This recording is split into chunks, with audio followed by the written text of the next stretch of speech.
नमस्कार। SBT news में आपका स्वागत है। पेश है 20 जनवरी शनिवार सुबह 6:15 बजे राजस्थान की बड़ी खबरें।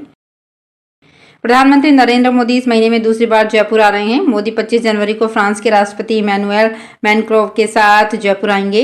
वे फ्रांस के राष्ट्रपति के साथ जयपुर के पर्यटन स्थल देखेंगे। इस दौरान पीएम मोदी का रोड शो भी प्लान किया जा रहा है। इससे पहले मोदी 5 से 7 जनवरी तक आयोजित हुई डीजीआईजी कॉन्फ्रेंस में भाग लेने के लिए जयपुर आए थे। उस समय मोदी 3 दिन और 2 रात जयपुर में ही रुके थे। अब 18 दिन के अंतराल में दूसरी बार मोदी जयपुर आ रहे हैं। पीएम मोदी की विजिट को लेकर प्रदेश बीजेपी कार्यालय में जयपुर संभाग के पदाधिकारियों की बैठक आयोजित की गई, जिसमें पीएम मोदी की विजिट को लेकर पदाधिकारियों को जिम्मेदारियां सौंपी गई। केंद्रीय शिक्षा मंत्रालय ने कोचिंग संस्थानों के लिए गुरुवार को दिशा निर्देश जारी किए हैं, जिसका संयुक्त अभिभावक संघ ने स्वागत करते हुए कहा कि 4 महीनों बाद सही आखिरकार अभिभावकों की मेहनत रंग लाई है। केंद्रीय शिक्षा मंत्रालय को कोचिंग सेंटर्स की मनमानी और बढ़ते आत्महत्या के मामलों को रोकने को लेकर भेजे गए 10 सुझावों में शिक्षा मंत्रालय ने काफी हद तक मुहर लगाई है। संयुक्त अभिभावक संघ प्रदेश प्रवक्ता अभिषेक जैन बिट्टू ने कहा कि 4 माह पूर्व कोटा शहर में लगातार 10 दिनों में 6-7 कोचिंग छात्रों ने आत्महत्या की थी। इस दौरान संयुक्त अभिभावक संघ ने राज्य सरकार सहित केंद्र सरकार को कोचिंग सेंटर्स के मामलों पर 10 सुझाव भेजे थे, जिसमें सबसे प्रमुख मांग कोचिंग छात्रों को वीकली अवकाश की मांग रखी थी, क्योंकि पढ़ाई के बोझ तले छात्र मेंटली डिस्टर्ब हो रहे थे, जिससे निकलने के लिए वो आत्महत्या जैसे निर्णय लेने पर मजबूर हो रहे थे। राजस्थान में पूर्ववर्ती सरकार के दौरान हुए पेपर लीक मामले में राज्य भाजपा सरकार अब सख्त हो गई है। मामले को लेकर पूर्वी राजस्थान के कई जिले एसओजी की रडार पर हैं। एसओजी के एडीजी वीके सिंह और डीआईजी योगेश यादव के निर्देश में दौसा समेत कई जिलों में कार्यवाही चल रही है। मामले को लेकर एसओजी के एडिशनल एसपी नरेंद्र मीना के नेतृत्व में टीम ने शुक्रवार को दौसा जिले के महुआ क्षेत्र में कई जगह दबिश दी। टीम द्वारा पेपर लीक मामले से जुड़े संदिग्ध और उनको आश्रय देने वाले चिन्हित कर कार्यवाही की जा रही है। बांसवाड़ा में सांसद कनकमल कटारा ने शुक्रवार को कलेक्ट्रेट में पीएचईडी अधिकारियों की मीटिंग ली। सांसद ने जल जीवन मिशन के कामों में लापरवाही के आरोप लगाते हुए अधिकारियों को जमकर फटकार लगाई। सांसद ने कहा कि केंद्र सरकार की महत्वाकांक्षी योजना में लोगों को लाभ नहीं मिला तो अधिकारी के खिलाफ कड़ा एक्शन लेंगे।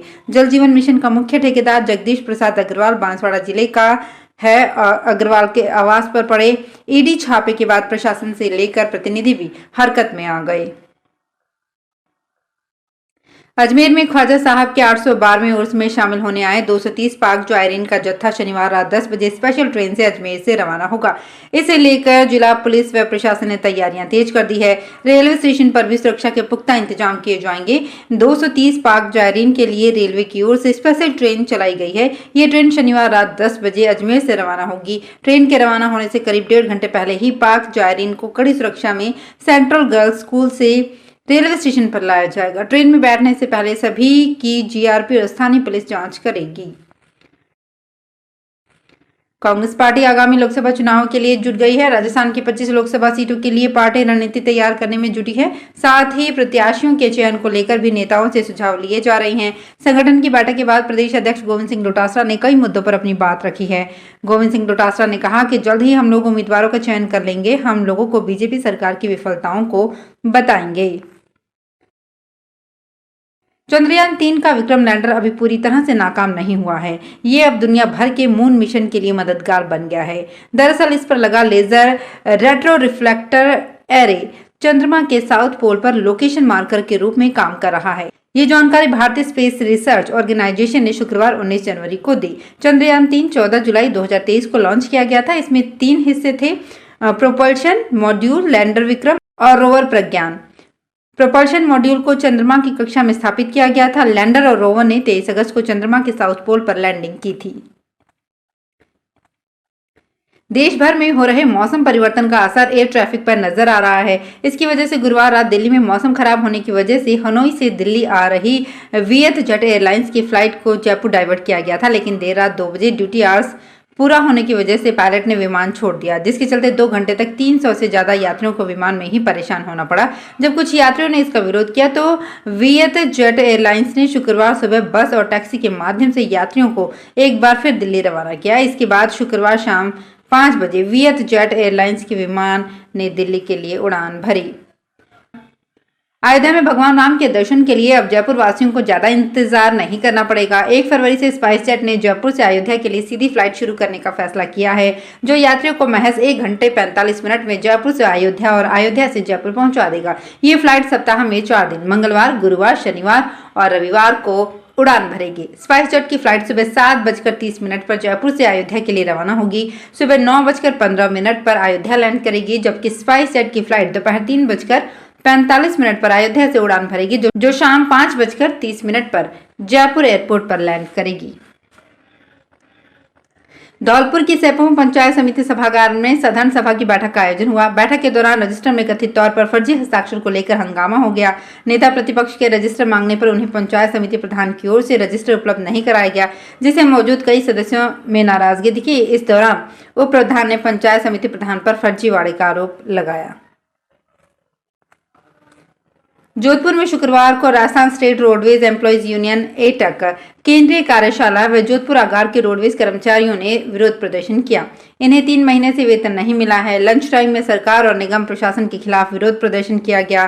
केंद्रीय कार्यशाला के अध्यक्ष महेंद्र सिंह ने बताया कि 3 महीने से सैलरी नहीं मिली है। मुख्य उत्पादन प्रबंधक केंद्रीय धर्मशाला को ज्ञापन दिया है। कर्मचारियों में भारी रोष है। बच्चों की फीस और बैंक लोन की किस्तें देने में भी प्रॉब्लम आ रही है। सीकर में राजस्थान शिक्षक संघ की ओर से 60वां राज्य स्तरीय शैक्षिक सम्मेलन नानी बाईपास स्थित हर्षिता मैरिज गार्डन सीकर में आयोजित हुआ। सम्मेलन में प्रदेश भर से हजारों की तादाद में शिक्षक पहुंचे। सम्मेलन में शिक्षकों ने कई मुद्दों पर चर्चा की। राजस्थान शिक्षक संघ के प्रदेश अध्यक्ष महावीर सिंह सिहाग ने कहा कि देश और राजस्थान प्रदेश में भी सरकार नई शिक्षा नीति लागू करने जा रही है। उस शिक्षा नीति पर शिक्षकों ने बड़ी गहनता से विचार विमर्श और रिसर्च किया है। प्रधानमंत्री किसान सम्मान निधि योजना के तहत जिले में 9000 से अधिक किसानों ने अब तक ई-केवाईसी नहीं करवाई है। इन किसानों द्वारा 31 जनवरी तक ई-केवाईसी नहीं करवाने पर वे अपात्र हो सकते हैं। जिला नोडल अधिकारी एवं उप रजिस्ट्रार सहकारी समितियां जालौर के उप रजिस्ट्रार सुनील वीरभान ने बताया कि भारत सरकार द्वारा दिसंबर 2022 में पात्रता के लिए ई-केवाईसी अनिवार्य की गई थी एवं पात्र किसानों को लाभान्वित करने के लिए लगातार समय अवधि बढ़ाई गई है। इसके बावजूद जिले के 9776 किसानों द्वारा अब तक ई-केवाईसी नहीं करवाई गई है। हरियाणा के लोगों के लिए अच्छी खबर है। प्रदेश की मोहन लाल सरकार जल्द ही प्रदेशवासियों को एक बड़ा तोहफा देने वाली है। अब हरियाणा से देश के कई बड़े राज्यों के लिए सीधी फ्लाइट मिलने वाली है। हरियाणा में 3 महीने बाद यानी अप्रैल में एक नया एयरपोर्ट स्टार्ट होगा। आपको बता दें कि पहले फेज में हिसार से देश के 5 बड़े राज्यों और एक केंद्र शासित प्रदेश के लिए फ्लाइट मिलेगी। फ्लाइट के लिए रूट भी तय कर लिए गए हैं। इसे लेकर सूबे के उप मुख्यमंत्री दुष्यंत चौटाला कुछ दिनों से हैदराबाद में हैं। राजधानी दिल्ली में 26 जनवरी तक हर दिन सुबह 10:20 से दोपहर 12:45 तक दिल्ली हवाई अड्डे से ना तो कोई प्लेन उड़ान भरेगा और ना ही लैंड करेगा। गणतंत्र दिवस की तैयारियों और कर्तव्य पथ पर होने वाले मुख्य समारोह के चलते ये फैसला लिया गया है। ये प्रतिबंध 19 जनवरी से 26 जनवरी तक लागू रहेगा।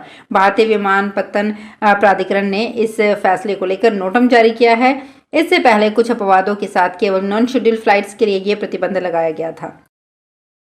तो फिलहाल खास खबरों में इतना ही। ताजा खबरों की जानकारी के लिए देखते रहिए एसपीटी न्यूज। धन्यवाद।